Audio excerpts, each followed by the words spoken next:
Putong gabi na to dahil meron pong may birthday. Mamaya po siguro hinga natin ng testimony.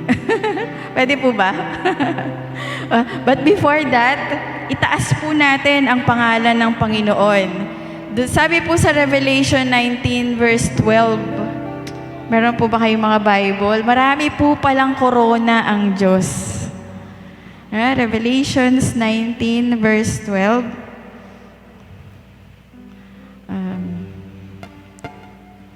Sabi po dito, at ang kanyang mga mata ay ningas ng apoy at sa kanyang ulo ay maraming diadema. Marami raw po siyang crown.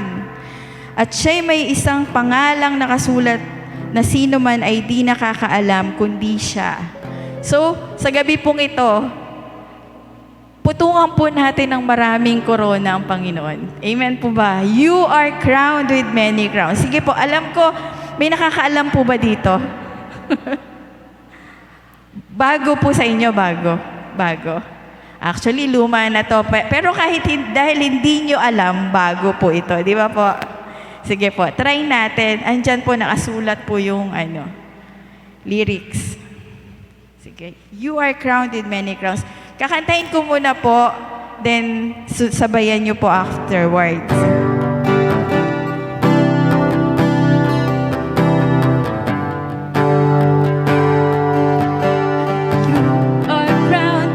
Many crowns and rule all things in righteousness. You are crowned with many crowns, upholding all things by your word. You rule in power and reign in glory. You are the Lord of heaven and earth. Lord of all, you are Lord of all. Sa pa po. You are crowned with many crowns and rule all things in righteousness. You are crowned with many crowns, upholding all things by your word. You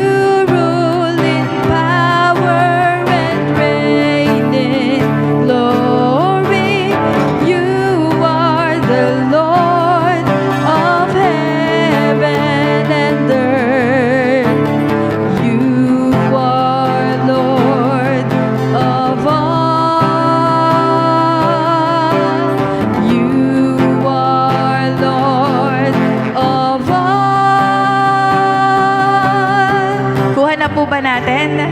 Sige nga po, umawi tayo. Awitan natin ang Panginoon. Siya po talaga ay napakaraming corona nakakaputong at siya po yung ating Lord of Lords, King of Kings. At sa buhay po natin, nawa ay nakikita po ito. Sige po, awitan natin ang Panginoon. Let us give our might, yung buong lakas natin sa Panginoon.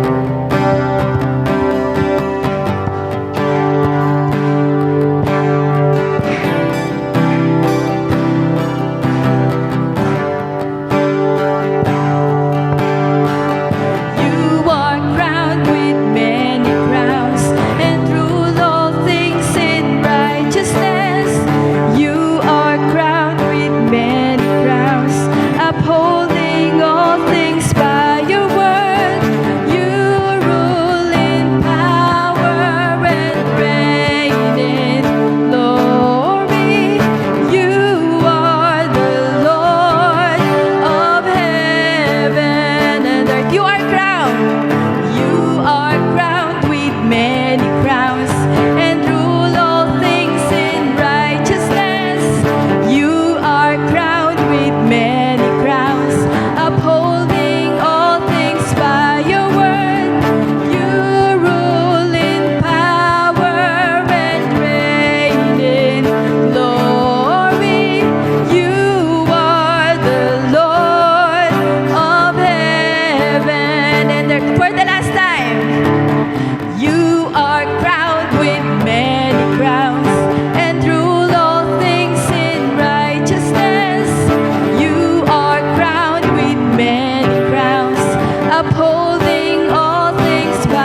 po, Lord, that you are Lord of all.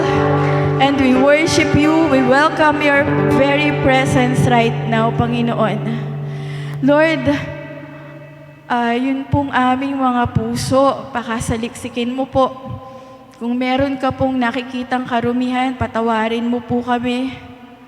Kung may mga kasalanan po kaming nasabi, nagawa, naisip, na hindi ka lugod-lugod sa'yo, patawarin mo po kami at linisin upang maging karapat-dapat po sa kami, sa amin pong gagawing pagsamba sa'yo. Nawa, Lord, lahat po ng aming gagawin ngayong gabi, yun pong aming pagsamba sa'yo, ay maging mabangong sa iyong harapan. Ito pong aming dalangin sa pangalan ng aming Panginoong Jesus. Amen. Amen. Hallelujah. Amen. Bakit po ba tayo nilikha ng Diyos? Sabi po sa Genesis, we are created for His pleasure. Nung nilikha po tayo ng Diyos, sabi niya, natuwa po ang Diyos. Nasyahan siya. Sana po sa buhay natin, yun din po yung mag-goal natin na lagi siyang masayahan sa buhay natin. Dahil yun po yung isang reason why we are created. Sabi doon sa aawitin natin, I was made to praise you. Nilikha ako para magpuri sa Diyos. Nilikha ako para maitaas yung pangalan niya. Diba? And to obey, sundin ang Panginoon. I was made for you, Lord.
Sabihin po natin sa Panginoon, I was made to praise you.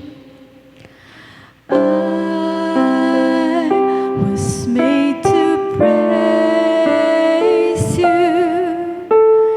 I was made to glorify your name in every circumstance. Find a chance to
thank you. I was made to love you.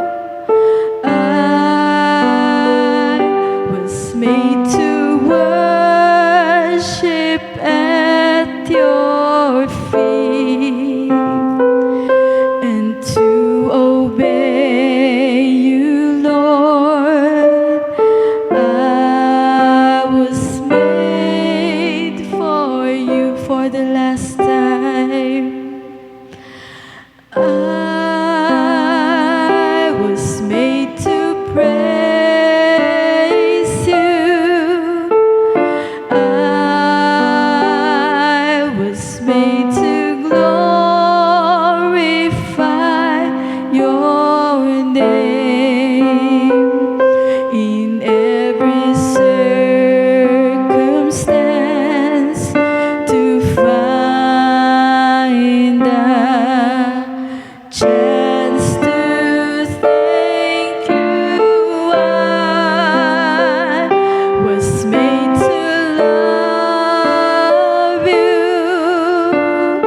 I was made to worship at your feet and to obey you, Lord. I was made for you, yes, Lord. I was made for you. I was made for you. Yes, Lord. Salamat po sa pagkakalikha mo sa amin. Salamat po sa patuloy na hininga na pinagkakaloob mo. Salamat po sa buhay na ito na aming nagagamit para papurihan ka, awitan ka, sambahin ka. At ngayon, Lord, sa gabi pong ito ng aming pananalangin, alam namin na nandirito ka po. Ang presensya mo ay naririto. Pinanunood mo kami, pinakikinggan mo ang bawat sasabihin namin, Panginoon. At pakikinggan, susundin or ibibigay mo ang aming mga dalangin sa iyo, Panginoon. Sapagkat ikaw ay kamangha-mangha, ikaw ay dakila, ikaw ay makapangyarihang Diyos. Panginoon ng Panginoon, Hari ng mga hari.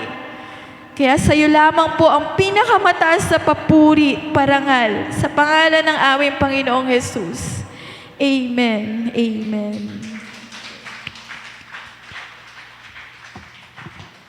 Sige po, before po tayo dumako dun sa ating magsasalita, meron po bang gustong magpasalamat sa Panginoon sa gabing ito? Meron po bang gustong magpatotoo? Sige po, kailangan po yung mga pagpapasalamat natin sa Diyos, bino-voice out natin yan. Sabi nga, ipagmalaki natin ang Diyos. Meron po bang ipagmamalaki at itataas ang pangalan ng Diyos ngayon? Wala po bang ginawa ang Diyos sa atin? Ayan, praise God sa buhay po ni Sister Dory.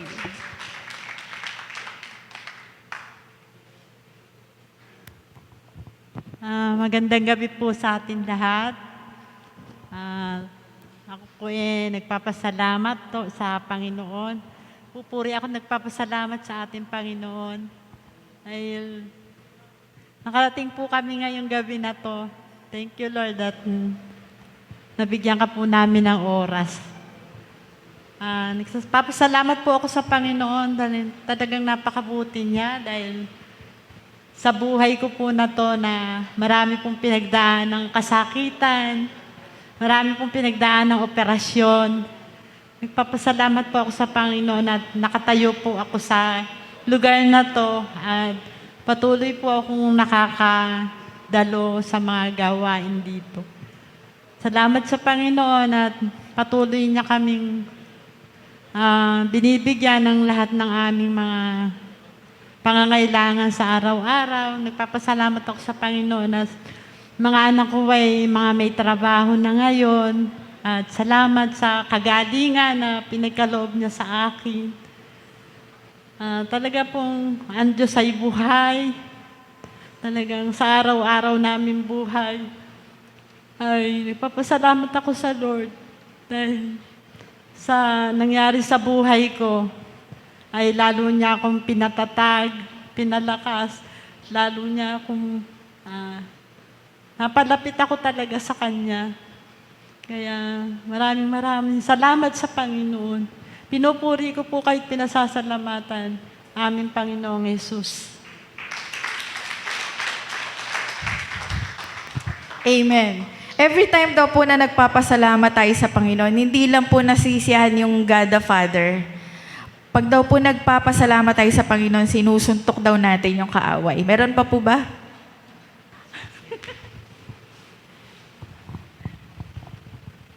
Hello. Good evening. Hindi ako sanay magsasalita ng ganito kaya request ni last 2 weeks, sabi ni Brother Nelson, si Rodwin naman. Ngayon, pagbibigyan ko na siya.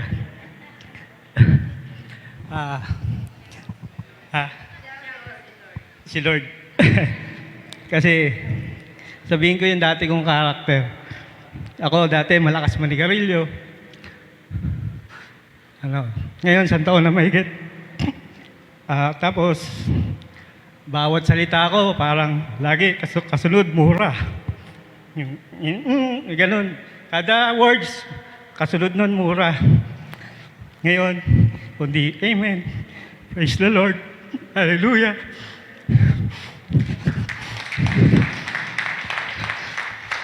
Dati, mga pinapakinggan ko sounds, hindi ordinaryong tugtugan. Hindi lang rock, heavy metal po. Ang pinapraise po doon, si Taning. Ngayon, pinapakinggan ko na, puro gospel song. Kanina, habang namamlansya, yung damit ni Sister Alice na pamasok, nakakinig kagad ako ng gospel song. Ang gandang na napakinggan ko eh. Yung kumanta last week si Brother Nelson, kakanta rin na rin ako. yung kanta na kanina, mensahe sa akin ni Lord na, salamat Panginoon, kilala mo ako, ang lahat ng bagay ay dilihit sa'yo. Salamat Panginoon, tinutuwid mo ako. Ikaw lang ang may alam ng aking patutunguhan. Salamat sa iyo, Panginoon. Di ba po ang ganda? Tapos, dati, yung ganitong pagtitipon, tawag ko po dito, Alive Alive. Member yan ng Alive Alive. Tapos, last 2 weeks, kinanta yun ni Brother Sister Malu pala. Hindi ko alam.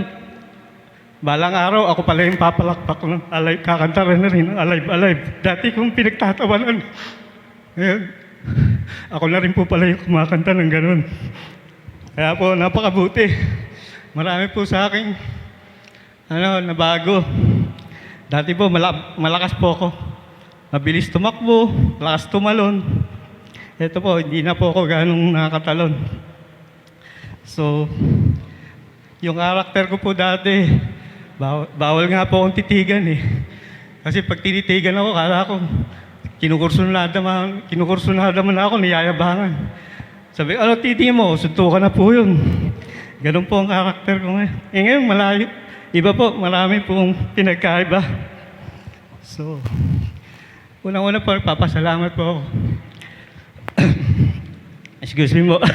Hindi po ako kasi sanay magsalita ng ganito. Kay Sister Jenny, kay Brother Bernard, kay Brother Nelson, Sister Malu, sa pagtsatsaga po sa amin, sa pagba-Bible study. Kasi po, alam ko po, madaling araw pa lang, gising na sila para maghanap buhay. Darating po sila, 6 or 7. diretso pa po sila sa tangos. Ang layo po nun. Appreciated ko po yung ginawa nilang pagpakilala sa akin kay Lord. So, sana po magpatuloy po tayo.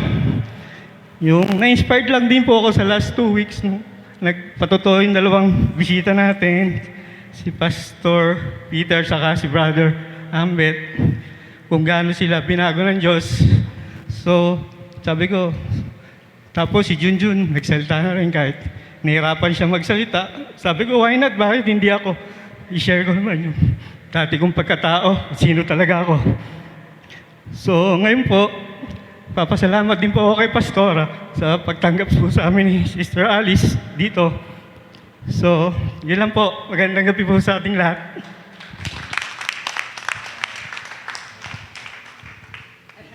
Akala ko ikaw naman tatayo, bro. Alam niyo po, nakakatuwa ang ginagawa ng Panginoon, ano? Nakakatuwa po si Lord. Kasi,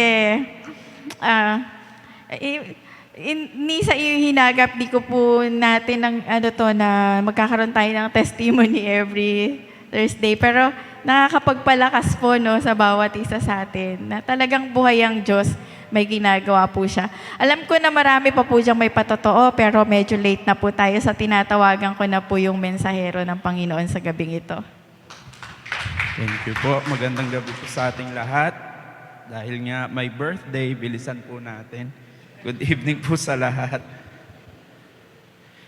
Basa po tayo. Pakibuklat po yung inyong Bible. We'll be reading from Mateo 26. So, very familiar na kwento. Hintayin ko po kayo na nandun na kayo. Mateo 26, Matthew 26. Verse 36. Andun na po kayo? Say amen kung nandun na po.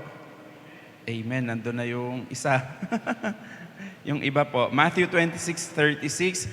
Ito po ay panalangin sa hardin ng Getsemani. Nanalangin si Jesus sa Getsemani. Sige po, babasahin ko kung nandun na po kayo. Pero please read with me. 36. Isinama ni Jesus ang kanyang mga alagad sa isang lugar na tinatawag na Getsemani. Sinabi niya sa kanila, "Dito muna kayo't mananalangin ako sa dako roon." Ngunit isinama niya sina Pedro at ang dalawang anak ni Zebedeo. Nagsimulang mabagabag at maghirap ang kanyang loob. Kaya't sinabi niya sa kanila, "Ako'y puno ng hapis na halos ikamatay ko. Maghintay kayo rito at samahan ninyo ako sa pagpupuyat."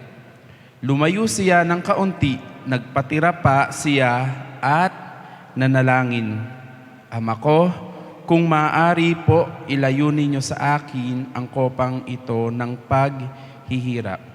Ngunit hindi po ang kalooban ko, kundi ang kalooban ninyo ang mangyari." So, hanggang pag diniretso nyo po yung kwento, 3 beses pong naulit yung pananalangin ni Jesus. Okay? 3 times po siyang nanalangin at pagbalik po niya sa mga alagad ay dinatnan pa rin niya pong mga tulog yung kanyang mga alagad. Okay? And simple background po. Ang Getsemani ay tinatawag na hardin ng mga olibo. Pag po sinabing mga olibo, ito po ay yung nakagamit na po kayo ng olive oil. Nakagamit na kayong olive oil? Oh, may rich kid kayo. Mayaman kayo. Never pa yata akong... Nakakain ako siguro ng may olive oil, pero gumamit sa bahay ng olive oil parang hindi pa. Sesame oil pa lang ang nagamit ko, saka langis ng niyog. Baby oil, no? Pero yun po yung hardin ng Getsemani. And when we say hardin ng olibo, dito din po may makikitang press. Ibig sabihin, hindi po kasi makakatas yung langis ng olibo kung walang press. Kaya po doon sa hardin na yun, meron din pong press o yung gilingan o yung pampiga nung olive para magkaroon ng olive oil. Yun po yung sitwasyon. No? And later we'll know kung para saan din ba yung mga ganong bagay. No? At minsan ganon din tayo. We are being pressed. Tama ba? we are being pressed. Let's pray. Father, I come before you. We come before you right now. At dalangin po namin, samahan mo po kami. Dahil maliban po na ang presensya mo ang mangusap sa bawat isa sa amin, wala pong magiging talab, wala pong magiging kalinawan at kaliwanagan yung amin pong pag-aaralan. So dalangin ko po, Banal na Espiritu, samahan mo po kami. Dalisayin mo po yung aming pagparito. Dalisayin mo po yung motibo ng puso namin kung bakit po kami dumako sa lugar na ito. At yun po ay magkasama-sama po kaming manalangin, magkasama-sama po kami to fellowship at magkasama-sama po kami na matuto through your words. Thank you, God. Samahan mo po kami. In Jesus' name we pray. Amen, amen. Sino po dito nakadanas na ng pressing? Yung pigang-piga ka, pinipiga ka talaga. Ayan, nagtaas. Mr. Marlene, no? So, isa pa lang. Yung iba, hindi pa kayo napipiga. Nako, hintay lang kayo. Dumaan na si Junjun, no? But I do believe, with your age, ayaw nyo lang umamin, marami na kayong pagpipigang naranas, no? Lalo po sa age ninyo. Naniniwala ako na dahil karamihan po ngayong gabi ay nasa hustong gulang, nasa may edad na, no?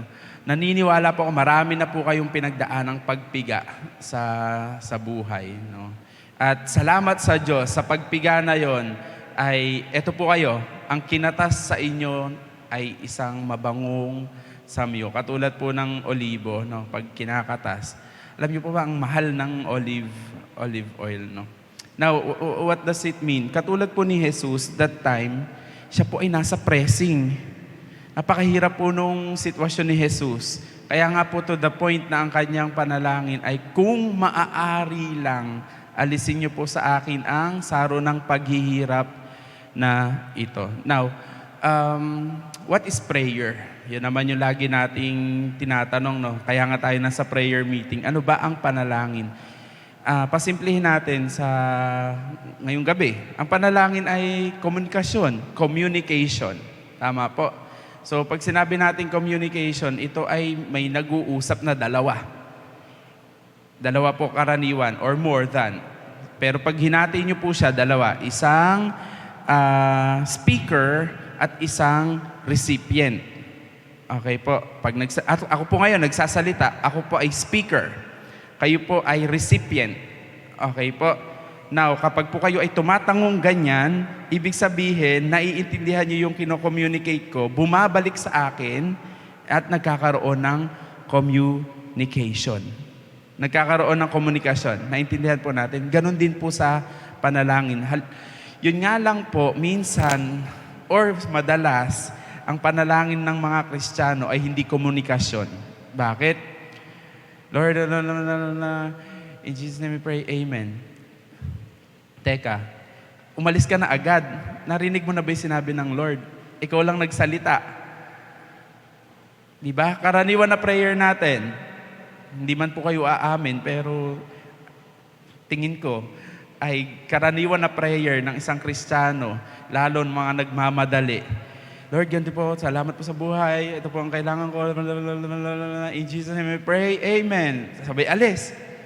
Sabi siguro, teka, anak, may sasabihin ako sa'yo. No, that's not communication. Hindi nagpe-penetrate. Prayer is a communication. And again, communication, speaker to the recipient, and the recipient should, reply. And that's communication. Kaya nga po tinatawag na ang komunikasyon or communication is a two-way process. Hindi po siya pwedeng isahan lang. It's a two-way process. Ganon din po ang prayer. No? Ganon din po ang prayer. Mga simple, no? Lalo sa chat. Alam nyo, minsan to yung nakakainis sa chat. Mag-chat ka. Nakita mo naman, nag-seen. Hindi man lang mag-reply. Diba? Nakakainis.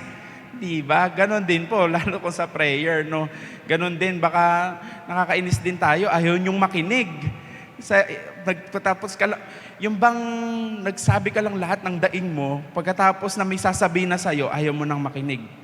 No, nakakainis din yon, di ba? Minsan ay magkukwentuhan tayo. Pero ako lang lahat ang nagkwento. Tapos nung ikaw na yung magkukwento, bye, hindi na ako nakinig. No, nakakainis. Gaganon na lang, no, yung mga reaction. The same thing, no, thumbs up na lang, heart na lang. Minsan po sa trabaho, alam nyo, tinatanong namin, ano po ba ibig sabihin ng heart nyo dun sa tinatanong ko? May question eh. Di ba, nag-chat ka, may tanong. Pero hinart lang. Teka, may tanong ako, ba't heart yung sagot mo? Di mo malaman kung ano. Kaya po kami, ang sagot, ang chinachat namin, ano po ba ibig sabihin ng heart nyo dun sa chat ko? Di ba? Kasi that's not communication. Maliban na kayo po ay nagkaunawaan, doon po nagkakaroon ng komunikasyon. Pero pag hindi po nagkaroon ng kaunawaan, walang komunikasyon po doon. Naintindihan po natin yon. At balikan po natin yung binasa natin. No? Very clear. Jesus communicated Himself. No? Nag-communicate si Jesus. Kanino? Sa Kanyang Ama sa langit. To the Father. Ano po yung kinommunicate niya? Una, yung condition niya. Diba? When we are praying, we are communicating our condition. Pero ang totoo, how honest are we? Gano'n tayo katapat pag nananalangin tayo? O baka minsan ay katulad na lang din tayo nung sinasabi ni Jesus, huwag kayong tumulad sa mga Pariseo that they are bubbling, they are just praying aloud, na paulit-ulit, pero walang laman. That's not communication. Communication is you are communicating your condition. Ano ba talaga yung kondisyon ng sitwasyon ng puso mo that time? No? Pag tinanong, eto mga karaniwang, sige po, pamigay na po natin yung mga prayer item. Okay na po, sige. Eto, karaniwan. Ay, kumusta ka? Anong karaniwang sagot? Okay lang. Di ba? Pero kahit hindi ka naman talaga, okay. Di ba? There's no communication in that. Kaplastikan po ang tawag doon. No? And also in prayer, when we do that, walang mangyayari. Kasi you are not communicating honestly sa Diyos mo. Although alam ng Diyos yung kondisyon ng puso mo. Pero gusto pa rin niyang, alam mo yan, gusto pa rin niyang malaman kung ano ba talaga manggaling sa'yo. Parang tayo mga magulang. Di ba tayo mga magulang, minsan, kahit hindi naman magsabi anak natin, alam nating may kailangan. Tama po ba? Ako lang ba Tama po ba? Di ba tayo mga magulang, kahit hindi magsabi, ramdam mo. No? Pero hinihintay mo lang na salita, no? Because pag nagsalita yan, it means, Nay, kailangan kita. Pag nagsalita yan, it is your anak is speaking with humility. Kasi lalapit sa iyo, ikaw communicate, no? The same thing, when we are praying, we are communicating our condition. Noong nagpray po ba si Jesus doon sa binasa nyo, sinabi niya na, Father, okay lang ako ngayon. Mamamatay na ako mamaya-maya, okay lang ako. Ganun po ba yung prayer ni Jesus? Hindi eh. Buong puso, yung condition niya at that time, ay tinudulog niya sa Diyos. The same thing na, kumusta ka, okay lang, doon po hindi nangyayari yung komunikasyon. The same thing with prayer. Unless you are honest in prayer, unless na maging honest ka sa kondisyon, Lord, nainis ako sa taong to, ngayong araw na to. Lord, nainis ako sa amo ko. Do you pray like that? Hindi, di ba? Minsan nakala natin na kailangan maano ang prayer, yung word mo, okay. That's good, no? We give due respect to God. Pero God wants the best and the honest you. So communicate. Pag po hindi kinommunicate yung kondisyon, wala pong communication doon. Maliwanag. And what do we usually communicate? Anong condition natin? The present condition. Yun yung kadalasan natin kino-communicate. Lord, itong araw na to, salamat. Kasi nakakain kami 5 beses. 5 beses, no? Ngayong araw na to, salamat Lord, iningatan mo kami pagpasok at nakauwi kami pauwi. Salamat Lord, walang sakit ang mga anak ko today. Salamat Lord. You communicate your condition at present. Pero sometimes you also communicate your condition in the future.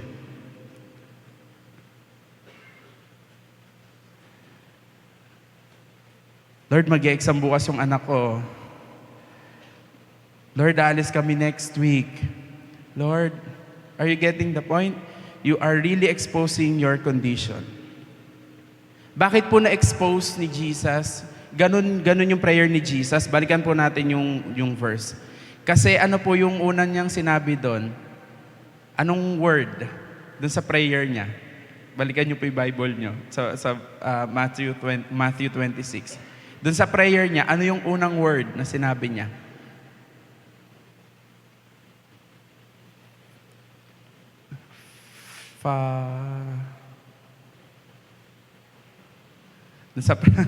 Kinuha na ni Kuya. Sabi niya doon, Father, Ama ko. Nakita niyo po, doon sa unang-una niyang sinabi, Father, Ama ko. Alam niyo kung bakit ganun yung prayer ni Jesus? Kasi ganun yung relasyon niya sa Ama niya. And when we pray, we also pray according to our relationship with God. Remember yung topic po, ano ba yung topic ni Ate Malu? That we are, last Sunday, we are children of God. Anak ka ng Diyos. At paano mag-communicate ang anak ng Diyos? Di ba? Pag ba yung anak ninyo magko-communicate, Tay, pahingi po ng Yakult sa ref. Gaganon pa ba yon? Please. Di ba? Sa kukuha na lang yan eh, no? Because there's relationship. In our prayer, you can give the condition of your heart because you know your relationship with your Father. Kaya po ano yung turo? Sabi, pag kayo mananalangin, pumasok kayo sa pribadong silid at ganito kayo, in this manner you pray, Our Father who art in heaven. Yun po yung unang-una, your relationship with God. So pag nagpe-pray ba tayo, anong relasyon natin with God? What's the condition of our heart? How do we pray? No. So when we communicate our condition. Okay? And ano po nangyari in prayer? In prayer, there is also, after mo mag-communicate, pag po kayo ay nag-pray or tayo ay nag-pray, nagkakaroon po ngayon ng conclusion. Ano po ang conclusion ng prayer? In Jesus' name we pray. Ganun po ba conclusion? Hindi. Ano po yung conclusion ng prayer ni Jesus? Pag binasa nyo, balik po kayo dun sa text. Balik po kayo dun sa Bible ninyo. Sa prayer ni Jesus, ano po yung conclusion niya? Mangyari ang kalooban mo ng Ama. No, di ba? Every time that we pray, actually, we are abiding, okay? We are saying, Lord, ito yung gusto ko pero take over. No? Take over. That's why Jesus was able, kasi po ang kasunod niyang prayer na yan, alam niyo po yung kasunod ng prayer? Ano yung susunod na mangyari? Siya po ay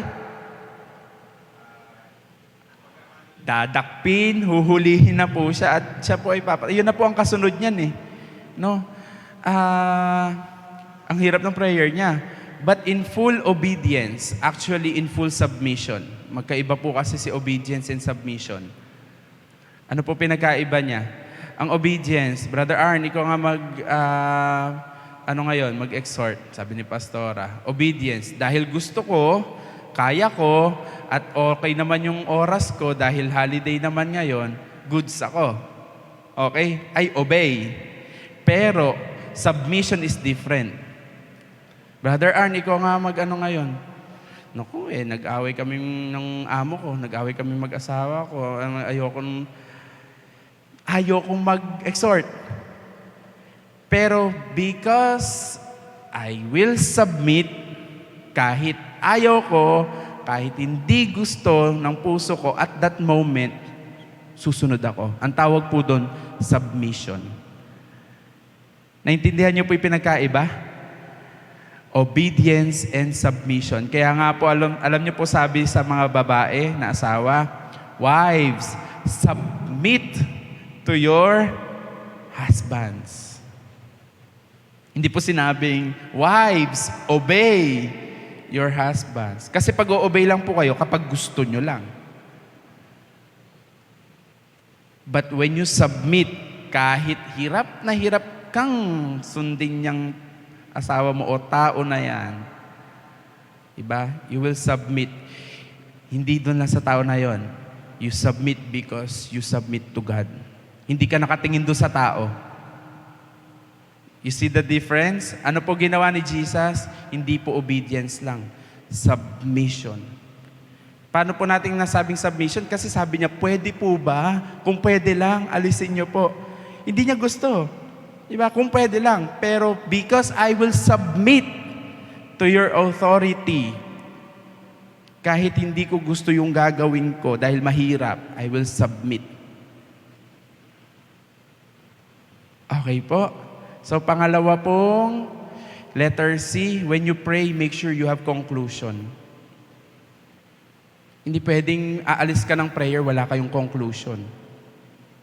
Huwag mong bibitawan yung prayer mo nang wala kang conclusion. Okay? At pag binigyan ka na ng Lord ng conclusion, dapat magkaroon ka ng pangatlong letter C, commitment. Mag-commit ka dun sa conclusion mo o conclusion na binigay sa'yo. Yung sagot na binigay sa'yo, commit. Kinomit ba ni Jesus yung sarili niya? Yes, kaya nga po tayo naligtas ngayon eh. Diba? Kasi nag-commit si Jesus doon sa conclusion na binigay sa kanya. And lastly, sorry, 8:01 na po. No? Lastly, when you pray, there's change or there are changes. When you pray, doon po nagkakaroon ng changes. Remember, kung pwede lang po, alisin nyo itong saro ng paghihirap na ito. Pero anong naging ending? Nabago. Sumunod pa rin si Jesus. Full submission. No? Ganon din tayo in prayer. Dapat may nababago after mo mag-pray. Lord, nakakainis tong taong to. Pero after mo mag-pray, okay na, hindi ka na naiinis. Tama? Diba? Dapat may nababago. After mo mag-pray, ikaw na yung nakakainis. Natawa si Tay Charlie. No? When you pray, dapat po may nagbabago. Dapat may nagbabago. Kasi pag wala, teka lang, parang may mali. Diba? You go to prayer kasi gusto mong may mabago. Tama po ba? At ang unang nagbabago dapat ikaw. Ako. No, hindi mo ipagpe-pray yung, Lord, nakakainis yung tao na yon, baguhin mo siya. Hindi eh. Lord, nakakainis yung tao na yun, baguhin mo nga po yung pagtanaw ko sa tao na yon. Naget nyo po? There's change. So when we pray to God our condition. And when we pray, make sure, huwag kang alis sa prayer mo, make sure that you have the conclusion. May sagot ka. No? And when you have the conclusion, have the courage to commit yourself to the conclusion in obedience or sometimes in submission. Ulit, in obedience, minsan kasi yung pinapagawa ni Lord, gusto mo rin eh. Pero madamang sa madalas, yung pinapagawa ng Lord minsan, yung ayaw mo. Anong gagawin mo? Hindi ka susunod? Hindi. Submit. Okay? Because when you submit, change happens. So sa gabing pong ito, ilan na yung mga prayer items na meron tayo? May nabago na ba? Thank you, Lord. Diba? Pero doon sa matagal na, May nabago na ba? Pag wala, baka ang tanong ng Lord, anak, sa'yo ako may binabago eh. Iniintay mong may babago sa iba eh. Iniintay mong may babago dun sa pinagpe-pray mo. Ikaw muna. No? Ikaw muna. Because when you're praying, you and your God. Hindi naman nag-pray ka, tapos yung iba, hindi. Nag-pray ka, ikaw at ang Diyos mo. Let's pray. Father, we thank you that you exemplified, ikaw mismo. Thank you, Jesus. Ikaw mismo, nagbigay ng sample how to pray. Prayer na kung saan hindi mahirap yung sitwasyon mo that time. Hindi pa nga kami dumating dun sa ganong point ng buhay namin na mananalangin kami na halos tumigis yung dugo namin, tumulo yung pawis na mukhang dugo na. Hindi pa kami dumating sa ganong point, God. I pray, Father, sa lahat sa amin na nandito ngayong gabi, turuan mo nga po kaming manalangin kung paano ka nanalangin. Yung mananalangin kami ng totoo sa puso namin. Yung hindi namin kailangan pang isipin yung salita, kung ano man. Mananalangin lang kami kasi nakikipag-usap kami sa tatay namin. Father, I pray, yun po yung dalangin ko to each one of us and in this church, magkaroon kami ng totoong spirito ng pananalangin. That it will change us from glory to glory. Na every time na nagpe-pray kami, ang ending namin, lumiliwanag yung mukha namin because you change us every time we pray. Thank you, God. Sa iyo po namin ibinabalik ang papuri at papasalamat sa kaliwanagan na binigay mo po sa amin sa gabing ito. In Jesus' name we pray. Amen. Amen. Sige po.